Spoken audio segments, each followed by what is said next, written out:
کو اگر فائدہ لینا چاہتے ہیں خشک کم استعمال کریں اور بھگو کے زیادہ استعمال کریں۔ اگر خشک بھی لے تو اس کے کوئی مضر اثرات جسے سائیڈ افیکٹ کہتے ہیں نہیں ہے۔ خون کی کمی کے لیے، ناک کی الرجی، ناک کی ہڈی بڑھنے کے لیے، پھیپھڑوں کا کوئی مسئلہ ہے اور اس میں کھانسی، نزلہ، موسمی تبدیلی، کہیں بھی خون میں چربی ہے جس کو آپ یوریا، یورک ایسڈ، کولیسٹرول، فلاں کریٹینن، کہیں بھی خون میں ایسی چیزیں ہیں جو جسم کے لیے نقصان دہ ہیں اور پیٹ بڑھنے کے لیے، چربی کے لیے، قبض کے لیے، بواسیر، جوڑوں کے دردوں کے لیے میں نے بہت مفید پایا۔ جس کو خون کی کمی ہو اور بہت زیادہ، حاملہ کو خون کی کمی ہو جاتی ہے یا حادثات کے بعد یا کسی بیماری کے بعد یا کسی ایسی تکلیف کے بعد جس میں خون کی کمی بہت زیادہ ہو جاتی ہے، آخری بچے آپ 3 انجیر اور سیب کا سرکہ دیسی ہو، 3 انجیر لے لیں اور 2 چمچ سیب کا سرکہ لے لیں۔ انجیر ٹکڑے کر لیں، کسی سلور کے کپ میں نہ ہو، شیشے یا چینی کے کپ میں، اس کو رات کو بھگو کے رکھیں۔ صبح اٹھ کے یہ انجیر بھی کھا لیں اور ساتھ سرکہ بھی پی لیں۔ یہ تجربات سے عرض کر رہا ہوں اور مسلسل تجربات سے، اس کی وجہ ہے جتنے لوگ میرے نیٹ کی دنیا میں، میگزین کی دنیا میں، تصویر خانے کی دنیا میں آتے ہیں تو اتنے لوگوں کے نتائج بھی آتے ہیں اور وہ لوگ بتاتے ہیں کہ ہمیں اس سے کتنا فائدہ ہو۔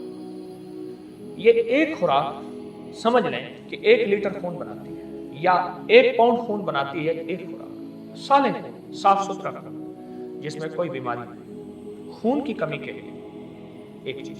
کورونا میں اس کا تجربہ بہت زیادہ ہوا انجیر کا، جن کے کورونا پھیپھڑوں میں چلا گیا اور وہ وینٹیلیٹر پہ یا آکسیجن میں یا جیسے، ان کو جب انجیر کھلایا گیا، انجیر ابال کے پلایا گیا، انجیر ویسے کھایا گیا، پھیپھڑوں کا کوئی مسئلہ ہے، پرانی کھانسی ہے، دمہ ہے اور دمہ الرجی والا ہے جس کو پولن الرجی بھی کہتے ہیں، یا الرجی کے موسم کے بدلنے سے، الماری کھلنے سے، صندوق کھلنے سے، کسی خوشبو سے پرانی الرجی ہو، اس کے لیے انجیر بہت طاقتور چیز ہے کہ اللہ نے قسم کھائی ہے۔ پرانی قبض کے لیے آپ 3 دانے ہر خوراک کے بعد، ہر کھانے کے بعد انجیر کھا لیں۔ انجیر کی تھوڑی سی میں پہچان عرض کروں گا۔ انجیر جتنا انجیر میلا ہوتا جائے گا اتنا اصلی ہوتا جائے گا، جتنا خوبصورت ہوتا جائے گا اتنا کیمیکل کا دھلا ہوا ہوتا جائے گا۔ 100 کی کشمش بھی ایسی ہی، اور خوبانی خشک وہ بھی جتنی شفاف ہوتی جائے گی، وہ آپ کے دیکھنے میں حسین و جمیل ہوگی، لیکن اس کی قوتیں ختم ہوتی جائیں گی۔ وہ کیمیکل دھو کے اس کی اندر کی طاقت کو ختم کر دیں گے۔ تو اس لیے انجیر سادہ ہو، دیسی ہو، آپ کھانے کے بعد، اچھا یہ موٹاپے کا علاج ہے، پیٹ بڑھنے کا علاج ہے، انجیر بہت زبردست علاج ہے موٹاپے کا، پیٹ بڑھنے کا۔ میں صرف اس وقت انجیر کو بیان کر رہا ہوں کہ یہ کس طرح زبردست علاج ہے۔ ناک کی ہڈی بڑھنا، ناک کی الرجی، چھینکوں کا طوفان، اس کا قہوہ پئیں اور اس کو چبا کے کھا لیں۔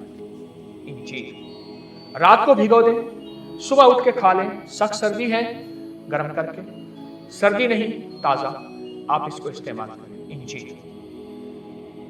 اللہ پاک جل شانہ نے اپنے قرآن میں اس کی قسم اٹھائی۔ ایسے لوگ جن کی کہیں رسولی ٹیومر ہے اور اس کے بارے میں عموماً یہ کہا جاتا ہے کہ اس کی جو ہے سرجری آپریشن ہوگا، اس کے لیے انجیر کو میں نے بہت مفید پایا، اور وہ کہیں بھی ہے، خواتین کے کہیں بھی، آپ جسم کے کہیں حصے بھی ہے، انجیر کو میں نے بہت مفید پایا۔ میں انجیر کے فائدے پھر سے دہرانا شروع کروں گا۔ خون کی کمی کے لیے، ناک کی الرجی، ناک کی ہڈی بڑھنے کے لیے، پھیپھڑوں کا کوئی مسئلہ ہے اور اس میں کھانسی، نزلہ، موسمی تبدیلی یا کچھ ایسی زندگی جس میں بعض چیزوں کے پینے سے پھیپھڑے متاثر ہوتے ہیں اور بہت زیادہ وہ زندگی میں وہ چیز پی جائے، اس کی وجہ سے پھیپھڑے بہت طاقتور ہوتے ہیں، صحت مند ہوتے ہیں۔ انجیر کو اگر فائدہ لینا چاہتے ہیں خشک کم استعمال کریں، خشک اور بھگو کے زیادہ استعمال کریں۔ اگر خشک بھی لے تو اس کے کوئی مضر اثرات جسے سائیڈ افیکٹ کہتے ہیں نہیں ہے انجیر کے۔ اگلی بات میں نے کہی، کہیں بھی خون میں چربی ہے جس کو آپ یوریا، یورک ایسڈ، کولیسٹرول، فلاں کریٹینن، کہیں بھی خون میں ایسی چیزیں ہیں جو جسم کے لیے نقصان دہ ہیں، اس میں انجیر کا استعمال بہت مفید ہے اور پیٹ بڑھنے کے لیے، چربی کے لیے۔ آخری چیز جو انجیر کا فائدہ بتاؤں گا، قبض کے لیے، بواسیر، جوڑوں کے دردوں کے لیے میں نے بہت مفید پایا۔ انجیر دراصل وہ غذا ہے جو زندگی کی صحت ہے اور یہ جنت کی غذا ہے۔